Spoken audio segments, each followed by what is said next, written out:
According to a popular narrative, women of lower caste were not permitted to cover their breasts in public in Travancore, Kerala.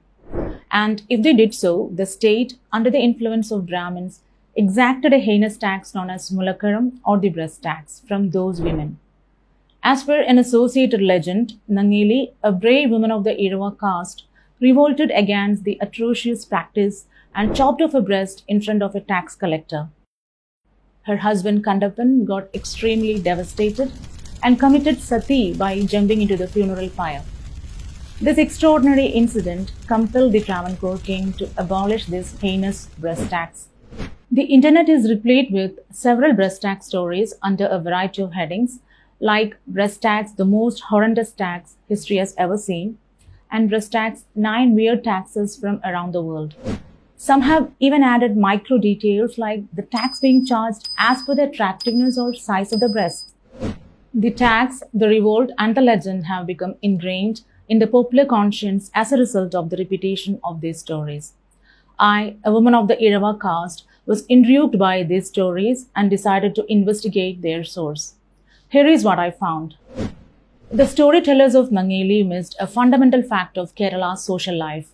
The open bosom was never a concern for modesty in the sartorial sense that Keralites nurtured. The traditional Malayali society's sartorial choices deviated significantly from the general notion of modesty.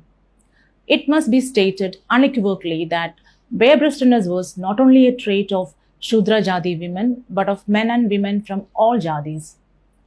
Pietro della Val's and John Henry Gross's 17th and 18th century travelogues reported the dressing styles of both men and women in Kerala who did not wear upper clothing. For example, an illustration of the audience of Dutch traveller Johan Nieuwhof with the Queen of Ceylon in the mid-17th century royal court shows her with her breast uncovered.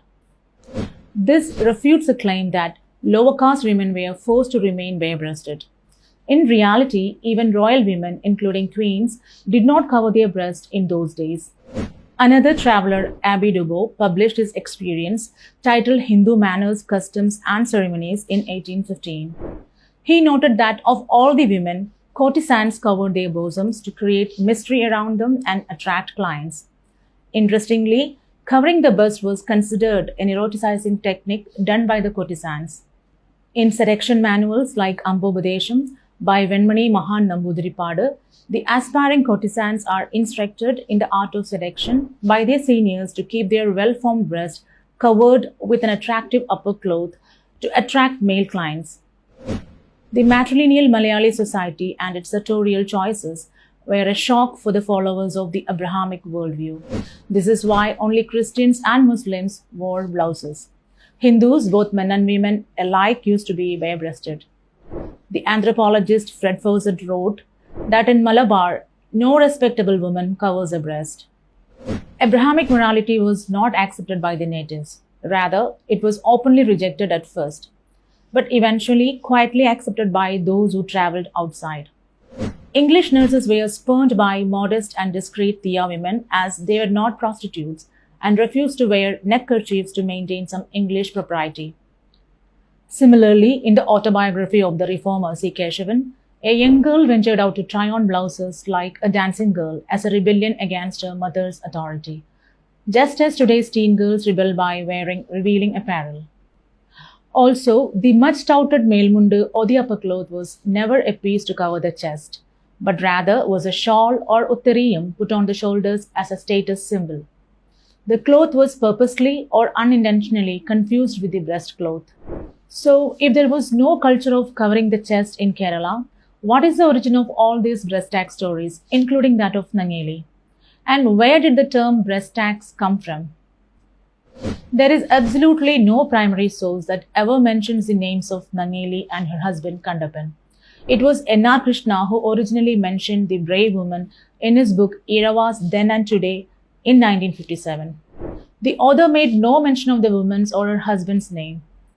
Using N.R. Krishna's two-line anecdote, C. Vasava Panikkar repeated the same story but with much certainty in his 1976 biography of S. Patnava Panikkar. In his book A Social History of India, S. N. Sadashivan spiced up the plot even further in 2000. by randomly fixing the timing at 1840 CE. Finally, it was journalist C. Radhakrishnan who coined the names of the characters Nangeli and Kandappan to make the story more catchy. He cooked up the suicide of her husband to add some melodrama. The story was published in The Pioneer on March 8, 2007. Its Malayalam translations were published on the same day in Madhubhumi and Malayalam Manorama. In 2012, the story of Nangeli made its way to the SBD Kaviyud Bulletin and then to the canvas of artist Murali and finally to the portals of Vagabond, Times of India and BBC, where it transformed from a two-line passing concoction of an Irava woman into the legend of Nangeli. Now, the source of breast tax. Mulakaram and Talakaram were poll taxes just like any other tax collected per head worldwide in that era. The word poll is an archaic term for the head or top of the head. Hence, tax collected per head was called a head tax, poll tax or capitation, which in Malayalam is Talakaram. Since the tax value paid for women was lesser than that for men, to differentiate between men and women, poll tax for women was called Mulakaram. In Malayalam usage, the word mula, that is breast, is unique as it is used to indicate female. In popular idioms, for example, two heads may mingle but four breasts never. Here, breast infers a grown-up girl. N. Sadashivan literally translated Mulakaram as a breast tax and wrongly defined it as a tax levied on Shudra women for the right to cover their breast. He even said that more attractive the breasts were, the more the tax she had to pay. The cock and bull story of Nangeli is a classic example of how fake yet powerful narrative can be built by some people to achieve their ideological goals. This is Rani Sachida for Upward.